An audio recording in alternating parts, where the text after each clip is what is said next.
Bismillahirrahmanirrahim. Assalamualaikum warahmatullahi wabarakatuh. Perkenalkan, nama saya Muhammad Sabri Latif, NIM 1910206057. Saya dari kelas MPI 3C. Dan untuk memenuhi tugas mata kuliah manajemen peserta didik. Baiklah, adapun pembahasan saya yaitu tentang sistem tingkat jurusan mutasi dan dropout. Yang pertama yaitu tentang sistem tingkat. Satu, pengertian sistem tingkat. Adapun pengertian dari sistem tingkat adalah suatu bentuk penghargaan kepada peserta didik setelah memenuhi kriteria dan waktu tertentu dalam bentuk kenaikan satu tingkat ke jenjang yang lainnya atau ke jenjang yang lebih tinggi.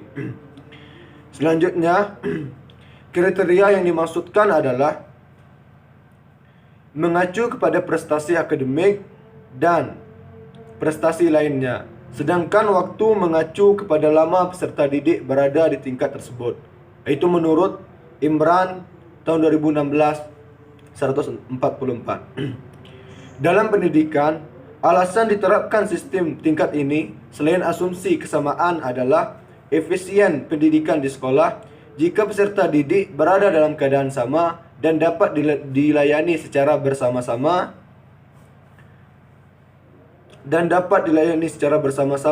tidak efisien dari segi tenaga dan biayanya.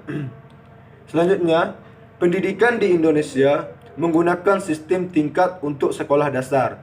Terdiri dari 6 tingkat, yaitu mulai dari tingkat 1 sampai 4 untuk tingkat sekolah dasar. Terdiri dari 6 tingkat, yaitu mulai dari tingkat 1 sampai 4. Dan untuk tingkat sekolah menengah pertama terdiri dari 3 tingkat, yaitu mulai dari tingkat 7 sampai dengan tingkat 9. Dan sekolah menengah mulai dari tingkat 10 sampai tingkat 11. Selanjutnya, di bagian poin kedua, yaitu pertimbangan kenaikan tingkat. Setiap peserta didik mempunyai hak yang sama untuk naik tingkat ke tingkat tertentu. Namun demikian, ada persyaratan-persyaratan tertentu yang harus dipertimbangkan untuk kenaikan tersebut. Dalam buku Imran 2016 145 memaparkan pertimbangan untuk menentukan peserta didik untuk naik tingkat, yaitu A. Prestasi peserta didik, yang kedua waktu kenaikan tingkat, dan yang ketiga persyaratan administrasi sekolah. Dan selanjutnya, syarat untuk naik tingkat. Tetapi jika absensinya banyak dan tidak memenuhi syarat berdasarkan kebijaksanaan sekolah, maka peserta didik yang bersangkutan juga perlu dipertimbangkan kenaikannya. Selanjutnya itu di bagian poin ketiga, yaitu kelebihan dan kekurangan sistem tingkat. Yang pertama, tentang kelebihan sistem tingkat adalah sebagai berikut. Yang bagian pertama, dapat dijadikan sebagai alat untuk merekayasa belajar peserta didik. Sebab imbalan belajar yang berupa kenaikan tingkat ini bisa memacu peserta didik untuk belajar lebih giat lagi. Yang poin kedua, efisien karena sistem tingkat menggunakan sistem pembelajaran klasikal. Selanjutnya yaitu poin C atau poin ketiga, rahasia sosial peserta didik tetap tinggi karena mereka sama-sama mendapatkan materi pelajaran yang sama dengan tingkatnya.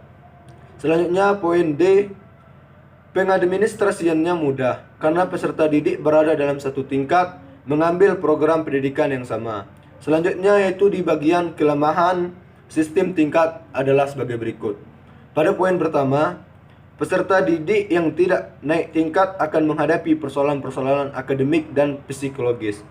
Yang kedua, peserta didik yang pandai tidak sabar menunggu peserta didik yang lain yang mempunyai kemampuan yang rendah. Selanjutnya, kurang adanya kompetensi di antara peserta didik sehingga tidak begitu baik dalam rangka menimbulkan semangat kompetisi di antara peserta didik. Selanjutnya, poin D, hanya menguntungkan perkembangan peserta didik yang menengah karena merekalah yang menjadi ukuran pelaksanaan proses pembelajaran.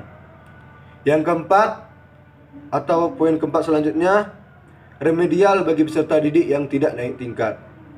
Peserta didik yang tidak naik tingkat tidak saja perlu mendapatkan remedi atau penanganan secara akademik, melainkan juga sekaligus penggunaan secara psikologis.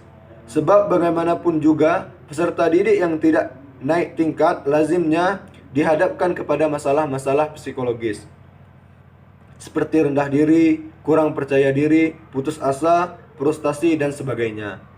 Efek-efek psikologis demikian pula tidak akan berpengaruh negatif terhadap pelajar peserta didik di masa depan. Selanjutnya, 6.6 kelebihan dan kekurangan sistem tanpa tingkat. Yang pertama, kelebihan sistem tanpa tingkat adalah sebagai berikut. Bagian pertama, peserta didik dapat berkembang seoptimal mungkin menurut irama perkembangannya sendiri tanpa terhambat oleh peserta didik lainnya. Yang kedua, peserta didik dapat mengambil paket program sesuai dengan minat dan kesempatan. Hal demikian sangat sesuai dengan kebutuhan psikologis peserta didik. Selanjutnya, kelemahan sistem tanpa tingkat. Yaitu poin pertama, peserta didik sejak dini banyak memacu prestasi secara individual. Yang kedua, oleh karena peserta didik diharuskan mengambil keputusan secara mandiri mengenai paket program yang akan diambil, maka diperlukan penasehat akademik. Nah, itulah hasil penyampaian materi dari saya. Saya selaku penyampaian materi pamit undur diri. Assalamualaikum warahmatullahi wabarakatuh.